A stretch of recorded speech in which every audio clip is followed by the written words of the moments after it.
자, 국내 코로나19 신규 확진자가 401명이 발생을 하면서 이번 주 들어서 400명대 안팎을 유지하고 있습니다. 그러나 일상 곳곳에서의 크고 작은 집단 감염은 계속되고 있습니다. 한편 국내에 가장 먼저 들어올 코로나19 백신이 화이자의 제품이 될 가능성이 높은 것으로 알려졌는데요. 관련 내용들 천은미 이대 목동병원 호흡기내과 교수와 함께 짚어보도록 하겠습니다. 네, 어서 오세요. 예.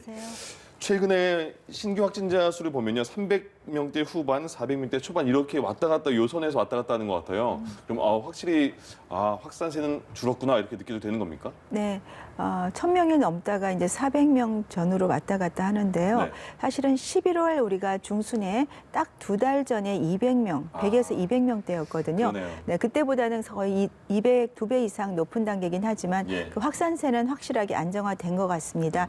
2.5단계 사회적 거리두기 그리고 5인 이상 모임 집합금지를 통해서 연말 연시에 대부분 모임이 취소가 되다 보니까 예. 개인 간 접촉이 줄어들면서 지역사회 감염이 적어졌죠.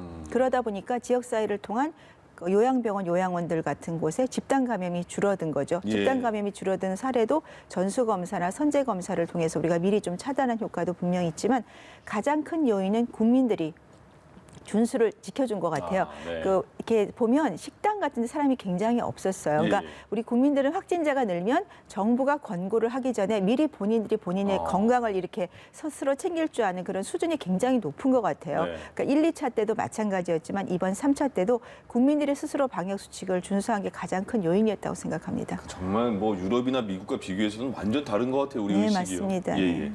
그런데 지난 주말에 핸드폰으로 통해서 얼마나 이동했는지 이동량을 보니까 늘었다고 해요. 그러니까 이게 1,000명대에서 500명대 그리고 400명대로 줄으니까 주말에 다시 또 이렇게 이동을 하시나 이런 긴장감이 좀 약간 느슨해졌나 이런 생각도 드는데 어떠세요? 네, 지금 말씀드린 우리 국민들은 굉장히 그 확진자 수에 민감하게 반응을 네네. 해서 1,000명이었다 이게 300, 400이 되니까 굉장히 줄은 것처럼 느껴지고 네. 또 정부에서도 자영업자들의 어려움 때문에 조금 다중이용시설에 완화를 조금 하셨거든요. 예. 그리고 날씨도 조금 따뜻해지기 시작하니까 이동량이 늘 수밖에 없는 거죠. 그럴 때마다 우리가 조금 더 다시 한번 아직은 겨울이 지나지 않았고 또 설 연휴가 있어요. 네네. 네, 그 고비가 남았기 때문에 조금 더 지금 상태를 유지하는 것이 필요할 것 같습니다. 예. 네. 긴장감을 유지를 해야 하는 상황이지만 네. 5인 이상 사적 모임 금지 조치가 사실 언제까지 지속될 것인가 이걸 궁금해하는 분들도 많거든요. 일단 방역 당국에서는 당분간은 더 유지하겠다라고 계획을 밝혔는데 그만큼 효과가 있다라는 방증이겠죠. 네, 맞습니다. 연말 연시 때 만일에 5인 이상 모임 금지를 안 했다면은 대단히 많은 뭐 회사의 모임이라든지 예. 가족 친지 모임 이런 걸 통해서 개인 간 접촉이 많기 때문에 분명히 감염이 많이 늘었을 거예요. 그래서 이제 정부의 입장에서도 어려움이 있지만 5인 모임 집합 금지는 유지를 하는데 네. 설 연휴가 저는 지난 후에 이것이 조금 완화가 되지 않을까 생각이 들어요. 그런데 설 연휴다 보니까 조금 문제가 가족들이 모이지를 못해요. 네. 떨어져 있는 경우는 5명이 모이면 그게 집합금지가 되다 보니까 그러네요. 예, 그래서 저도 다 못 갑니다. 가족이 예. 서울에 있어도 갈 수가 없는 그런 네. 어려움이 있어서 이번 고비만 좀 잘 국민들이 협조를 해주시면 좋을 것 같습니다. 예.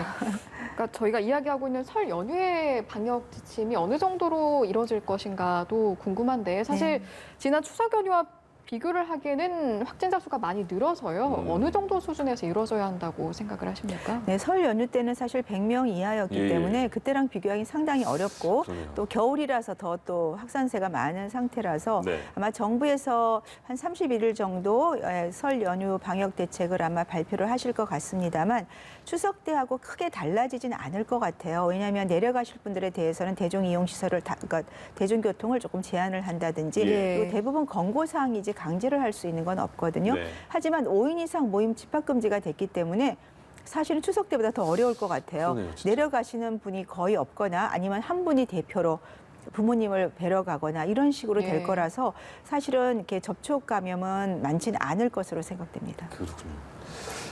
이번 설 때까지 좀 참아 주십사 이런 말씀이시네요. 네, 맞습니다. 알겠습니다. 이번에 동부치소 얘기 한번 해볼게요. 수용자의 43%, 1,200명 넘게 코로나19에 감염이 됐잖아요. 네, 근데 맞습니다. 역학조사 중간 결과가 발표가 됐네요. 그러니까 외부 감염이 두 차례 거쳐 이루어졌다. 첫 번째는 직원이고 두 번째는 신규 수용자다. 네. 근데 첫 번째 1차 때만 해도 수용자의 양성률이 0.17%였다. 그러니까 그때 확 차단이 됐으면 이렇게까지 확산이 안 되지 않았을까라는 뒤늦은 후에 이런 게 생기는 것 같아요. 네, 그러니까 1차 때는 이제 거기에 계신 직원분이 감염이 확률이 굉장히 낮았고, 왜냐하면 11월 초였기 때문에 아직까지 지역사회 감염이 많지 않았던 거죠. 네. 근데 두 번째는 12월 달에 이제 신입 수용자가 들어오면서 무증상 감염자를 우리가 1주만 격리를 하고 1주가 지나면 다른 수용자들과 같이 공동 격리를 하게 되는 거죠. 예, 예. 그 과정에서 감염이 확산이 됐던 거라서 기본적으로 원래 2주 이상 격리를 하는데 이곳에서는 한 명이 그냥 1주만 격리를 하셨던 게 조금 문제가 됐던 것 같고, 예. 그다음 마스크 착용이 안 됐기 때문에 감염이 급속도로, 그다음 밀도가 높았고 여러 가지 요인들이 작용을 했던 것 같습니다. 네. 그래서 그때 사실 조금 더 빨리 전수 검사를 됐으면 이런 문제가 발생을 하지 않았을 것 같고,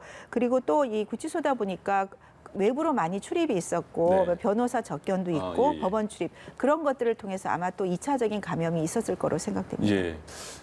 지금 그래서 그 이후에 동부구치소 전수검사를 계속 그 수번 했잖아요. 네. 그러니까 10번째 전수검사 하니까 드디어 한 명이 나왔다고 해요. 네. 그러면 이제는 더 해도 안 나오지 않을까?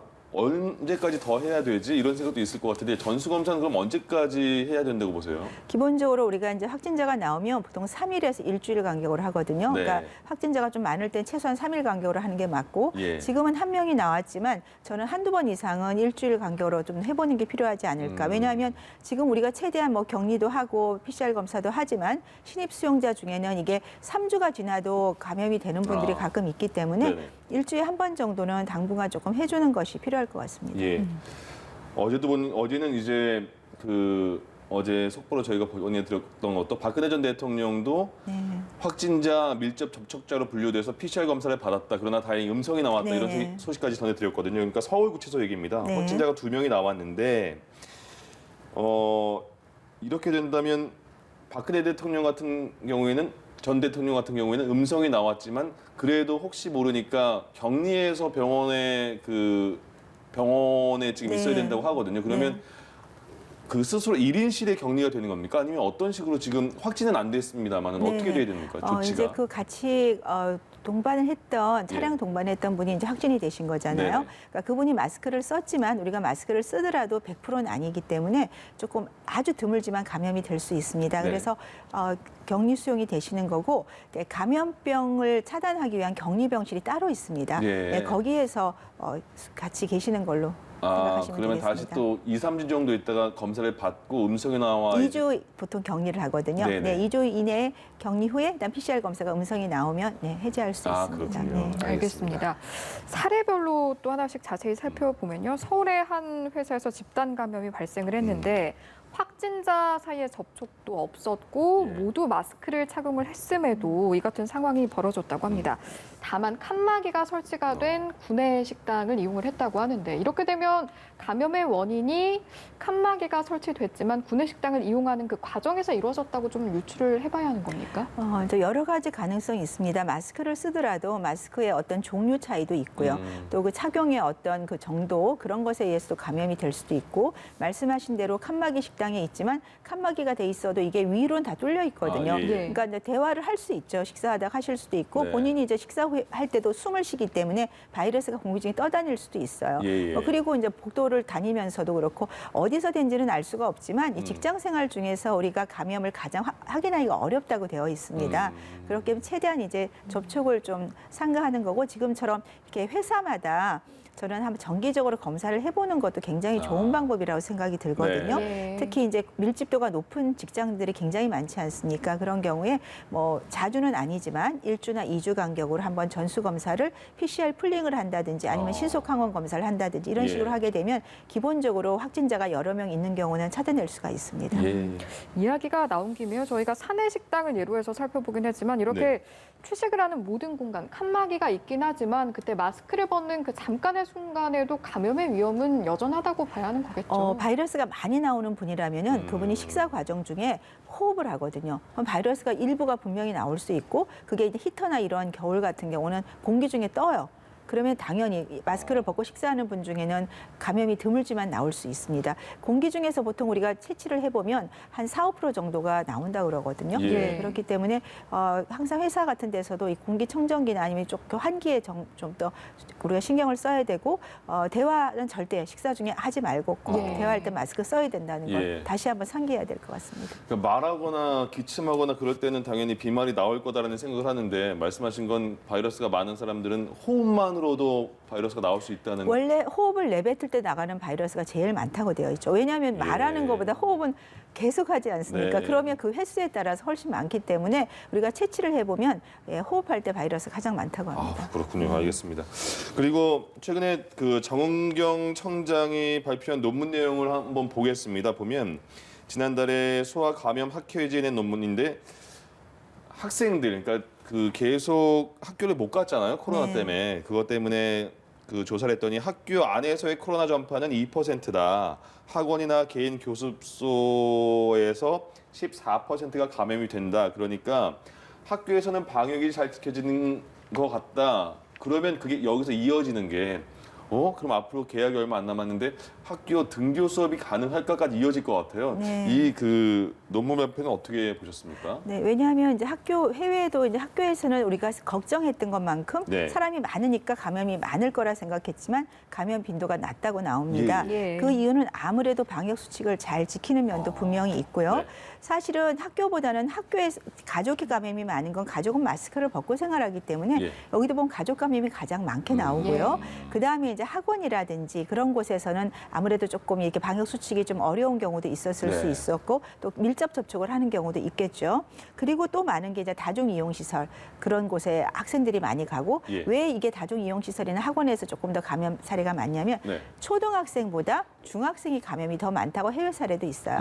아무래도 활동력이 많고 많은 사람과 접촉을 하기 때문에 만일에 개학을 고려한다면 사실 어릴 때 사실 생활 습관 그런 것 때문에 학교를 가는 게 더 많거든요. 예. 초등학교를 먼저 방역 수칙을 잘 정해서 개학을 하고 그다음 중등, 고등 이런 식으로 점차적으로 한번 개학을 고려해 보는 것도 필요할 것 같습니다. 아, 그러면 교수님 생각에서는 초등학교 교육 잘 시켜서 그럼 이번 돌아오는 뭐 3월 개학이라도 조심스럽게 등교 수업도 가능하다 이렇게 보시는 겁니다. 네, 지금 확진자 수가 이렇게 계속 줄고 있고 예. 또 이제 백신도 맞기 시작하기 때문에 해외 사례나 국내 사례를 보더라도 학교 내 감염은 우리가 방역 수치만 잘 지키면 생각보다 높지 않기 때문에 그리고 지금 1년 동안 공부를 못 했거든요. 네네. 그러니까 부모님이나 학교나 학생 입장에서는 우리가 할 수 있는 한에 최대한 조심스럽게 학교 개학을 고려하는 게 필요할 것 같습니다. 그런 것도 걱정할 것 같아요. 학교 가는 거 다들 원하고 학생들 특히 원하고 부모님도 원하는데 가서 혹시라도 확진이 돼서 집에 와서 집에 뭐 할머니나 할아버지 어르신들이나 아니면 네, 그런 분들에게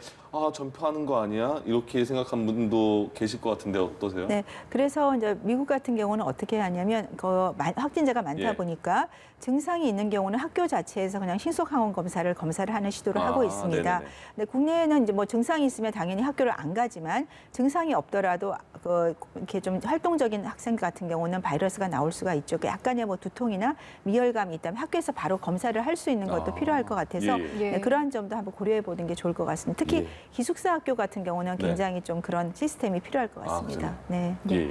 이번에는 백신 이야기로 넘어가 보도록 하겠습니다. 이르면 2월 초에 화이자 백신부터 국내 공급이 될 것으로 보이는데 사실 예상한 것보다는 상당히 빠른 시간 안에 네. 들어오게 된 것 같습니다. 네. 2월 말 정도에 이제 아스트라제네카가 먼저 들어올 거라고 생각을 했는데 예. 코백스를 통해서 일부지만 5만 명분 정도가 화이자 백신이 될 거라는 이런 얘기가 있습니다. 네. 그러면 아마도 5만 명분이라 많지는 않지만 기본적으로 이게 직접 환자를 보고 있는 감염병 전담병원의 의료진 쪽을 아마 먼저 접종을 하고 예. 그 다음에 우리가 요양원에 계신 종사자 그다음에 요양원에서 꼭 필요한 경우에 우리가 접종을 아마 시작을 하지 않을까 생각을 합니다. 그게 네. 그런 거죠. 그 화이자를 먼저 들어올 수 있었던 게 우리는 화이자를 운송하거나 그런 그 마이너스 그 온도 저장 시설이 맞습니다. 있다. 네, 그러니까 우리 화이자에서 이렇게 코백스를 통해서 나눠주려고 해도 저개발 국가 같은 경우는 냉동을 할 수 있는 그런 보관 기구가 없죠. 예. 그래서 그게 냉동 보관 온도를 유지할 수 있는 시설이 있는 나라에 이게 배부를 해야 되기 때문에 예. 국내에서 타진을 했고 정부에서는 우리는 할 수 있기 때문에 받겠다고 얘기한 걸로 알고 있습니다. 예.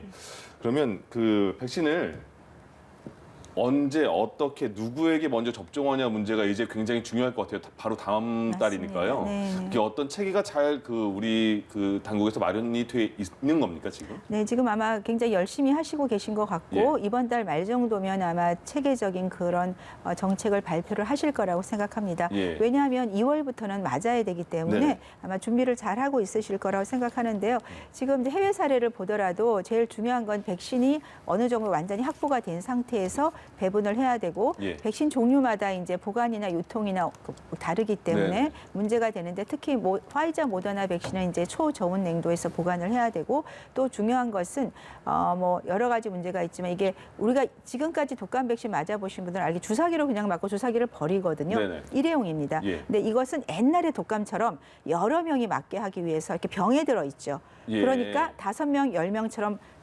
분주를 해야 되는 문제가 있기 때문에 그러니까 의료진의 훈련 그리고 분주를 했을 때 예약제가 충분히 돼서 그 백신을 낭비하지 않게 네. 딱 적정 인원에 맞게 하는 그런 여러 가지 전산 시스템도 필요하고 예. 맞을 수 있는 센터에서 접종 후에 미국 같은 경우는 접종 후에 반드시 한 30분 정도 앉아 있게 한다고 합니다. 예. 그러한 그 어떤 센터가 있어야 돼, 넓은 센터가 있어야 되는 그런 여러 가지 문제가 지금 아마 준비가 돼야 될 것 같습니다. 그러니까 지금 4-5개 백신 얘기가 나오잖아요, 우리나라에서. 네, 그러니까 맞습니다. 백신마다 보관 방법, 이동 그 온도 그런 게 다 다르니까 네. 곳곳에 그럼 거기에 맞는 장소에서 접종이 돼야 되겠네요. 그렇습니다. 그래서 일반적인 냉장 온도에 살 수 있는 아스트라제네카, 얀센 이런 예. 노바백스 같은 경우는 우리가 이제 일반 병원에서도 접종이 가능하겠지만 예. 이 초저온 냉동이 필요한 이런 백신에 대해서는 국가에서 센터를 지정을 해서 그곳에서 맞을 수 있게 준비를 해야 될 것 같습니다. 그러니까 지금 이제 나오는 거는 코박스에서 보내줄 수 있는 화이자가 가장 먼저일 것이다. 네, 왜냐하면 지금 임상이 끝난 게 화이자 모더나인데 아, 그렇군요. 화이자가 코백스에 등록이 되어 있기 때문에 예. 화이자가 먼저 들어오는 것 같습니다. 예. 알겠습니다. 방금 전에 노바백스 백신 이야기도 해주셨는데 네. 이 노바백스 같은 경우에는 2천만 명분 추가 확보 소식이 전해지고 네. 있는데 특히 이번에는 기술 이전까지 받았다 이런 소식도 전해지고 있어서 이렇게 되면 백신 구입에 좀 더 유리하게 되는 거 아닙니까? 네, 우선은 이제 2천만 명분이 확보가 될 것 같고요. 기술 이전이 또 되기 때문에 네네. 특히 SK 바이오사이언스도 이 노바백스와 같은 형태의 이런 임상 백신을 지금 실험하고 있거든요. 예, 예. 그렇기 때문에 아마 좀 더 기술 이전이 되면 빠른 속도로 좋은 결과가 나올 것 같고 네. 그러면 내년 정도에는 우리 국내 이제 백신을 신종플루 때처럼 개발을 해서 예. 이 코로나 바이러스뿐 아니라 앞으로 다른 바이러스도 계속 나올 위험이 있기 때문에 네, 백신 개발에 좋은 플랫폼이 형성이 될 것 같습니다. 그리고 마지막으로 이게 궁금한 게요. 백신 주사기를 국내 중소기업이 네. 만들어서 이게 만들어서 그러니까 굉장히 이게 뭔지 왜 궁금하냐면요. 백신 주사기는 따로 있나 아니면 백신 주사기만의 어떤 역할이 있나? 이게 궁금하거든요. 뭐 달라요? 독감 백신 맞으실 때 왜 예. 일회용 주사기 딱 들어있어요, 네네. 약이. 그래서 맞고 버리면 되고 예.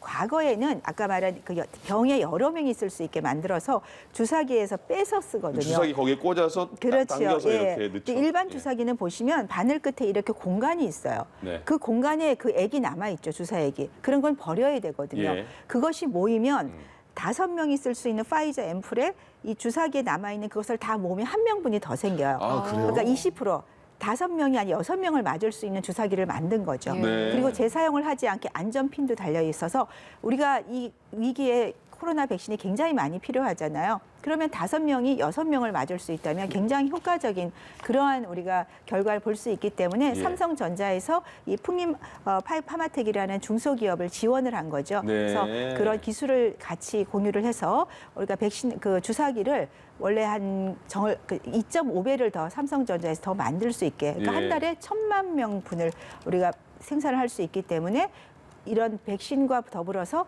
주사기가 같이 결합을 해서 효과적인 백신을 맞을 수 있습니다. 그러니까 마지막 한 방울까지 맞습니다. 낭비 없이 쓸 수 네네. 있게 만든 주사기다. 그렇습니다. 알겠습니다. 여기까지 듣겠습니다. 지금까지 이대 목동병원 호흡기내과의 천은미 교수와 함께했습니다.